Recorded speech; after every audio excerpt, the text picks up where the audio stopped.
Hello and welcome to your post-match live with This Is Ibrox. Rangers are through to the playoff round of the Champions League following a 4-2 aggregate win over Viktoria Plzen, losing 2-1 on the night. I'm joined by no other than Shug. Penny, for your thoughts after that, please, mate. It was much more stressful than it needed to be, to be honest. But they always just seem to put us through the ringer a little bit, don't they? So very disappointed with the performance, if I'm being honest. And yeah, we're through. You've got to take the positive of that. But you know, I can't say I'm delighted after that. Yeah, 100% agree with you. And on the performance, especially that first half, slow, lethargic, poor in possession. It's just, I just can't see any improvements at the moment, which is making me say, right, this is going to click. It's hard to sort of find anything to cling on to. I know I said that a few times in the post-match on Saturday, but we should be celebrating that we're through to this next round. Another 5 million in the bank, the potential to get into the Champions League. But I'm extremely worried about what a Champions League quality side could do to us. Yeah, 100%. I think we all knew it would take time, but we expected in the first few games to see signs that we're creating things. You know, I expected us to be quite open at the back, to be honest. I did expect us to give away goals and give away chances. Probably not to the level we're doing right now. But yes, it's good to be through. But a decent team is putting us away, if we're being honest. Yeah, you say giving up chances there. You do realise we gave up 27 chances tonight away to Viktoria Plzen, not even the best team in the Czech Republic. Like that's open season for a good team. If we come up against a good team, they're going to put us to bed. It could be really, really bad viewing. And I think we're getting to the stage that we're well within our rights to be annoyed. And in terms of, I don't know, in terms of the style of play and what we're seeing, like I watched Butland come out with the ball, I watched Suter or Žiga come out with the ball, and it's that sort of cat and mouse thing where they're waiting on the striker to come, they're delaying the pass, then all of a sudden we're 2 or 3 passes, we don't know what to do, and then we've lost possession. Like, see if anybody is brave enough to watch the game back. Like, come back into the comments and tell me when we've done that, have we kept possession or created anything? Because I can't see it. I really can't see it. Yeah, you're spot on. There's like, I thought it'd be a high risk reward style of play that we have, and it's just high risk. There's zero rewards with it. We're not creating anything, so we're taking all the chances at the back, but we're not actually creating anything going forward. And it's not as if, you know, it's just the final balls missing. Just the players have still got to go on each other's page. I just don't see what they're trying to do going forward. I don't know whether it's that he's not got the style to play, or it's just that they're, you know, that it's easy to figure out, or that we've not got the quality of players. I don't know. You're trying to be patient and trying to say, look, let's see how this looks, but it's very worrying. And we're lucky there's not even more damage done by now, because we're now looking at 2 ties, Panathinaikos in this one tonight. And yeah, at home we were very, very dominant, but over the piece of 4 games, we've only been a better team in 1 game.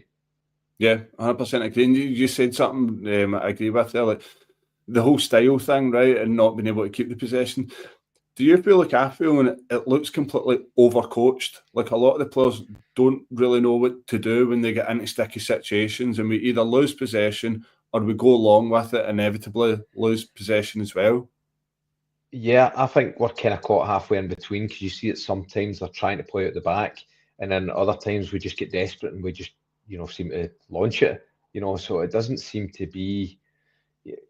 I know it will take time for players to adjust to a new style of play, but we just look miles off it, if I'm being honest. And it's not just that; it's defensively we don't close down quick enough.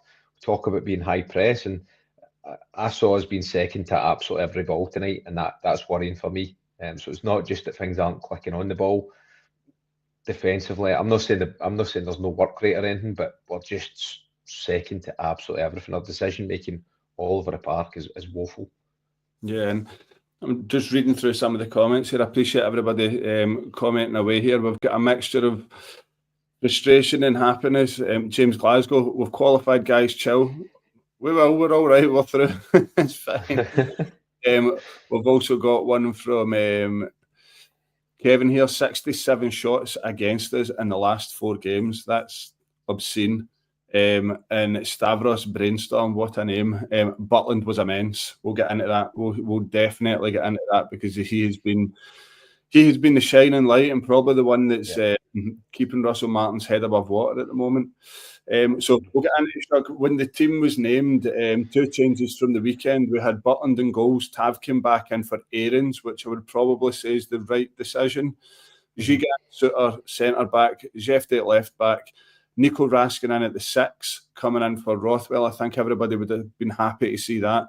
In front of him, Lyle Cameron, Diomande, and the 3 making up front would be Ant-Man, Gasman, and Dessers.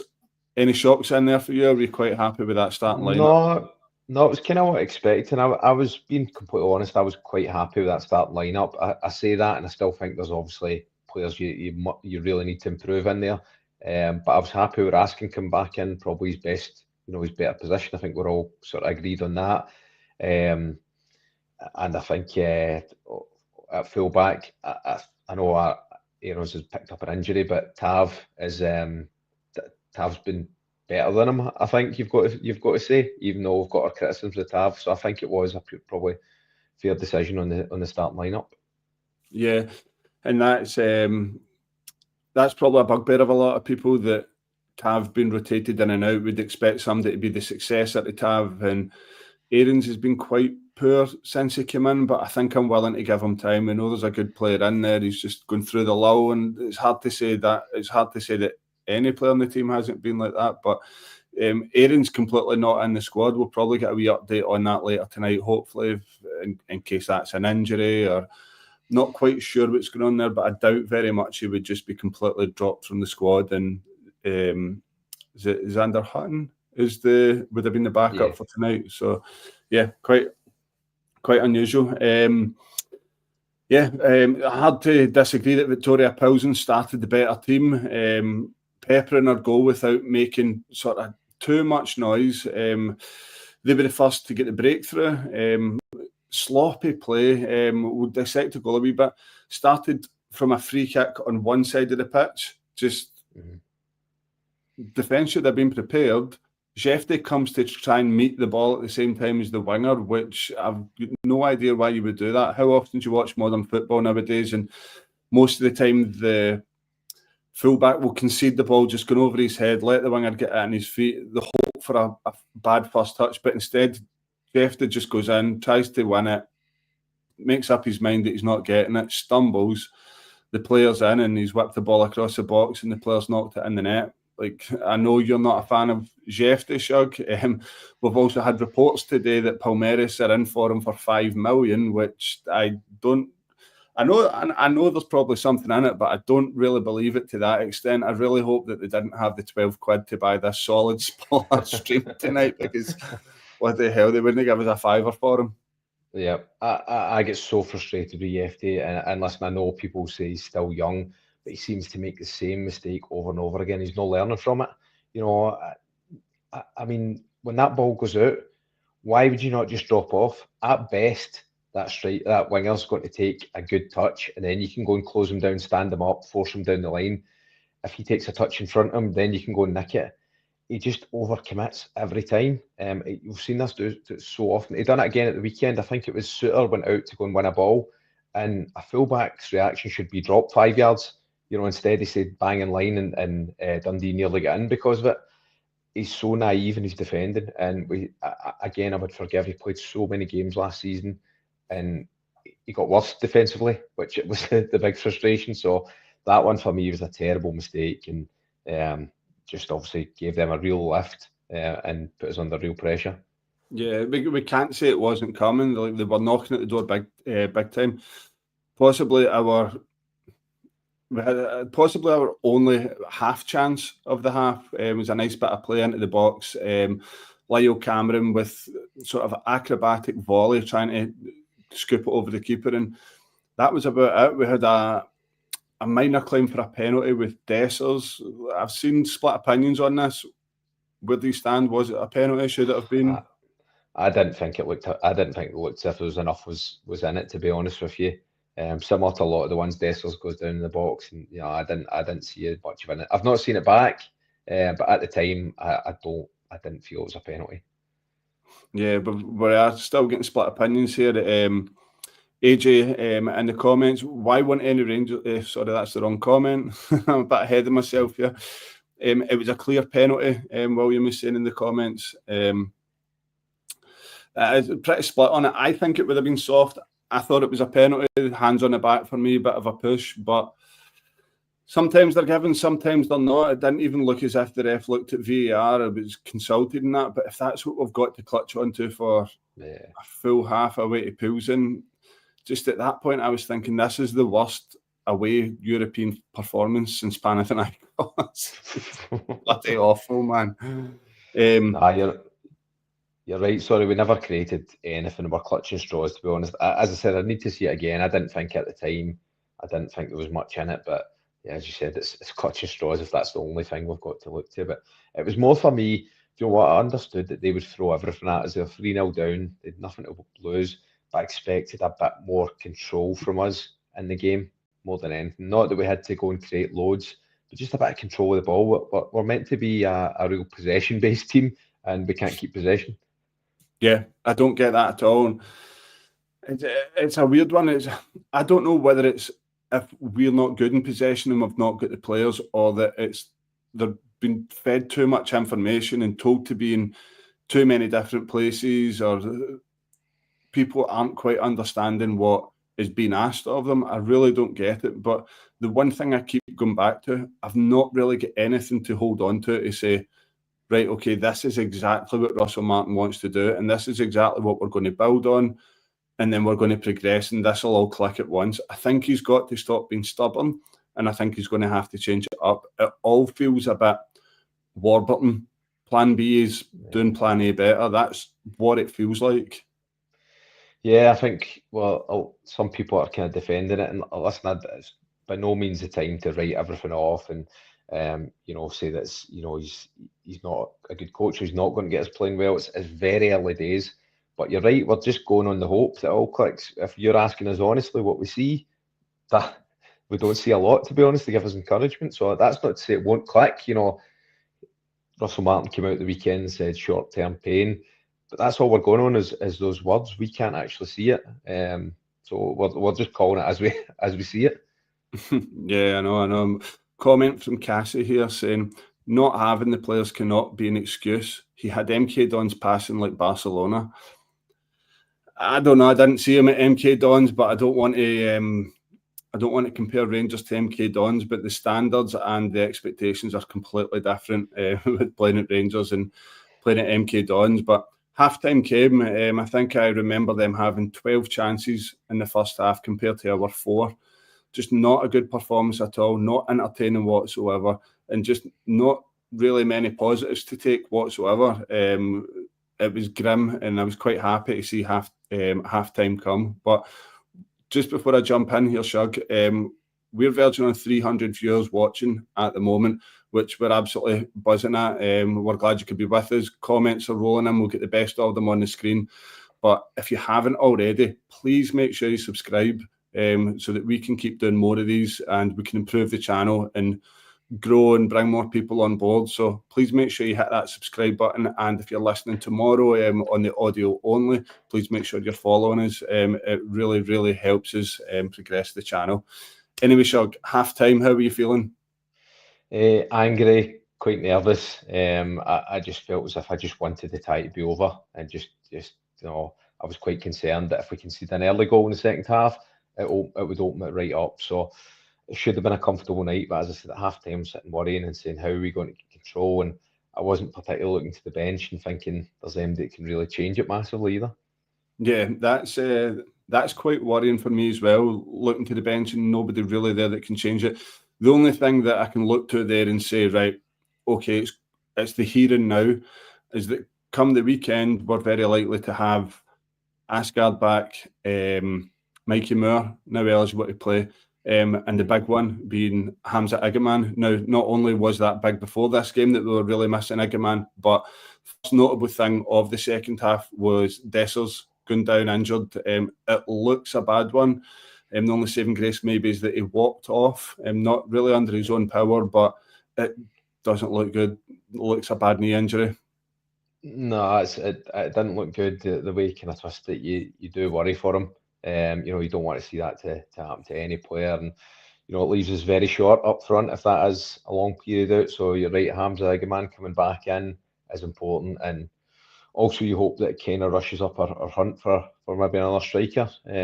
But no nice to see. I didn't think he had his best game. I think we've all had we've done, spoke about Dessers to death on here and his shortfalls, but you don't want to see him going off with an injury and being out for a considerable period of time.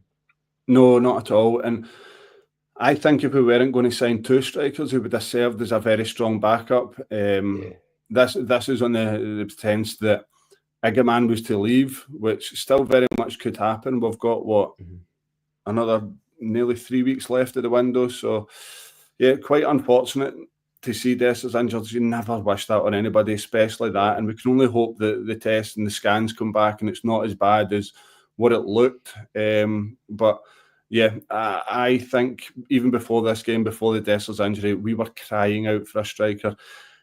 And I felt like, I don't know if this is a hot take, but I felt like we played a bit better when Danilo came on. There was a wee bit more hold-up play. He was a wee bit more available. His movement was better. And I'm not saying by all means that we improved a lot, but we looked a bit more competent. Yeah, but I would say that's more down to the stage of the game got to. They had to go chasing, and it meant there was more space for somebody to hold it up. Like, I think Dessers really struggles when there's a good few players around him, and that the other team's tails are up, and he needs to give us something in a crowded area. I think if it went the other way about, you started Danilo and Dessers came on, I think you would have noticed a massive difference. Like he done, I think Panathinaikos away was similar. He held it up for us a couple of times and things changed, but I think that was more to, again, I'm not doing it to try to slaughter Danilo here, but I think it was more down to the timing of the game. It just opened up a little bit more, so you had more time on the ball. Yeah. While we're here, Shug, I'm just seeing comments here and I've checked my phone. Bruges 2, Salzburg 2. Bruges have pulled it back and are now 3-2 ahead on aggregate with 3 minutes plus stoppage to play. So at the moment, it's looking like Bruges in the next round. Yep. Are you crapping yourself as much as I am? Yeah, I think we got a little taste of them in the friendly, and we've seen that they're a good side. They move the ball well. I haven't watched a lot of them, but they've got a decent pedigree. So listen, I'm worried about Alloa right now. Never mind Bruges. You know what they say about Alloa? Same old Alloa always cheats. Need a strong ref for Saturday. I don't think there's such a thing in Scotland. We've got Jamie Roy in the comments. Weirdly enough, I'd much rather Bruges than Salzburg. Put in your comments who you'd prefer out the two teams. I think I'm going to tend to agree with that. Having seen the highlights from last week, I felt Salzburg were the better team, even though they came away 1-0 down. Mignolet had the game of his life. So, yeah, I'm slightly swaying towards Bruges, but at the same time, I fear both of them. Anyway, we'll crack on. Believe it or not, we equalised. It actually looked like this one was worked on the training ground. John Suter standing over the free kick. Kusama drops in deep and Danilo goes in behind. The ball over the top's perfect. Diamandi kind of takes... I said Danilo goes in behind. Sorry, Diamandi goes in behind. Takes a bad touch trying to pull it out there, but manages to get the cut back to Danilo, who sort of fluffs his shot, but Lyle Cameron's instinctive and knocks it in the net. I don't know about you, but I was buzzing for Lyle Cameron. He works his socks off for the team. He seems like a great teammate, and I was delighted when he got his move to Rangers, and I'm now delighted that he's got his first goal in Europe for Rangers. Yeah, buzzing for him, and I think he done exactly what you want an attacking mid to do, and get in those areas and make those runs into the box. He's worked his socks off since he came in. You're right, he was one that was kind of forgotten about to some extent, and we all feared for him a wee bit in terms of he wasn't Russell Martin or this new regime signing. He was done before he came in, so there was a bit of worry that he wouldn't really fit in. But he's worked his socks off to get in that position, and then he's got his rewards tonight with a goal. So I was delighted to see it, and some pass from Danilo as well. That's one I'd be claiming was a passer across. Executed it to perfection. But yeah, the only thing that seemed to be I'm trying to think the word I'm looking for. The only pattern that seemed to be in this game was our defence being absolutely horrific, and Jack Butland being heroic. Something has to be done about that defence. I know that we've said for a long time that we need a left back. We really, really need a left back. It looks like Ridvan will be away at some point. I can't see him being here at the end of the window, but I feel like we say that all the time. Shefty showed tonight that he's not quite there yet. And I don't know about you, but John Souttar just looks a fraction of the player that he was when he arrived here. Like when he was on form last season, he was very good. This season, I don't know if it's the contract stuff. I don't know if it was a hernia operation. I don't know what's going on there, but he looks a shadow of the player that he was. Yeah, I agree with you. He gives the ball away so much. He makes so many mistakes. And it was similar again tonight. He does well at attacking the ball and kind of blocks and tackles, but he's not what we need if we're going to play out to the back the way we do, because he just gives it away so often and makes so many mistakes. And yeah, the same. I just don't think we've got, a back four that can do what he's asking. Yeah, the two saves in particular for Butland that I'm going to highlight. The one where Souttar gives away possession, the boys through and goal, and he saves it low to his right hand side and manages to force it over the bar. That's a wonder save, by the way. Not enough has been said about it. The other one as well was the one, I think it's Shefty's tried to chest it down into Butland's area. I don't have a clue what he's trying to do there, but Butland just throws himself at that, and it's another wonder save, and he's kept us in the game, and he's really, to be honest, he's really kept us in the tie tonight. He's faced 27 chances, like 10 shots on target as well. That's completely uncommon. I mean, you watch games, and for folk that play things like fantasy football, your goalkeeper isn't conceding any more than 5 sort of chances a game or making 5 saves a game, and we're watching us make 10 in a game. It's not good. Yeah, and that was the one you're talking about. Really brave save. He done very well in there. So I think he stepped up. We all wanted that to happen. We were all kind of concerned that it wouldn't. We thought, his form last year, it might come into this year and he wouldn't be fancied by Russell Martin. I tell you what, fair play to him. He's come in pre-season and he's obviously, he's trying to play. He's trying to do what he's asked in terms of the playing at the back. You can see he's sometimes not comfortable with it, but he's trying to do the right things all the time. And in terms of his shot stop, his saving, he's been brilliant for us. Yeah, it's. I didn't think we'd be saying this year, but thank the Lord for Jack Butland. Right. Yeah. I'm gonna start bringing some questions in. Just before I crack on with the questions, game finished. We lost 2-1. Russell Martin quoted before the game saying we were undefeated. That's gone now, but it wasn't really an undefeated streak as we would know one. I don't think draws count at Rangers in an undefeated season. We go through 4-2 in aggregate. Are you happy to be in the playoff round? Of course you're happy. You come from the Panathinaikos game, and I was really worried that it would come too early and we'd end up really struggling to get, even into Europa League. So I think to get to the playoff round is very good for us. I'm concerned about the way we're playing, but overall, the job is to get through. So overall, you've got to be happy to get in the next round. I'm just not happy with the way we played tonight. Yeah, I'd be worried if we get into the Champions League, but again, I'd take the money. I wonder what we would do with that. Yeah, I just never thought we would be at Champions League level at this stage anyway. So I thought it was more realistic we get into Europa. So to get through the Champions League bonus round, at worst now we're getting a good few million extra in the bank. So I don't hold much hope for us going through the next round. But again, you never know. The result could go our way. Things could start to click. But yeah, I think, listen, we're being critical because we're worried about how the season's looking and how the team's performing. But at the end of the day, he's got through 2 ties.